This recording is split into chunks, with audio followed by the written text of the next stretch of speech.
Hi friends, నేనైతే తిరుపతి నుండి అరుణాచలం అయితే వెళ్ళాను అనమాట. అరుణాచలం ఉన్న స్టేషన్ తిరువన్నామలై. దీనికైతే ట్రైన్ తిరుపతి నుండి 1:30 ఉంది. మధ్యాహ్నం 1:30 నుండి సాయంత్రం 6 వరకు ఆల్మోస్ట్ 4.5 అవర్స్ పడింది. గుడి నుండి స్టేషన్ నుండి గుడికి అయితే మొత్తం 1.5 km బై వాకే వెళ్ళాను అనమాట. అలాగ వెళ్ళి గుడి మొత్తం చూసుకొని ఒక 2 దర్శనాలు అయితే రాత్రులు చేసుకున్నాను. ఫోన్ అయితే ఎలా ఉంటుంది. నెక్స్ట్ అన్నప్రసాదం టైమింగ్ వచ్చేసరికి మార్నింగ్ 8 నుండి నైట్ 7 వరకు ఉంటుంది అనమాట. ఇదైతే కంప్లీట్ గుడి యొక్క లేఅవుట్ చూడండి ఎంత అద్భుతంగా చేశారో. మనకు మొత్తం గుడి మొత్తం చూడడానికి అవ్వకపోవచ్చు. బట్ ఏంటంటే ఈ లేఅవుట్లో మొత్తం అంతా చూసుకోవచ్చు. ఎంత ప్రశాంతకరమైన ప్లేస్ నుంచి చూడాలి ఖచ్చితంగా అరుణాచలం జీవితంలో ఒకసారైనా సరే. హరహర మహాదేవ శంభో శంకర. ఇదైతే రాజగోపురం, ఇదైతే దేవుడి యొక్క ప్రతిబింబం అనమాట. నేనున్న మఠం అయితే ఇది. నాకైతే 100 రూపాయలు ఛార్జ్ చేశారు. ఇదైతే రాజగోపురం తిన్నంగా వీధిలో ఉంటుంది.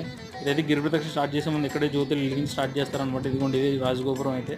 ఇది అరుణాచలం నేను ఉదయాన్నే గిరి ప్రదక్షిణ అయిపోయిన తర్వాత చేసుకున్నాను. ఆల్మోస్ట్ ఒక 5:30 ఆ టైంలో ఇది దర్శనం చేసుకున్నాను. ఎంతో అద్భుతంగా జరిగింది నాకైతే దర్శనం. హరహర మహాదేవ. Please subscribe friends. ఓం నమో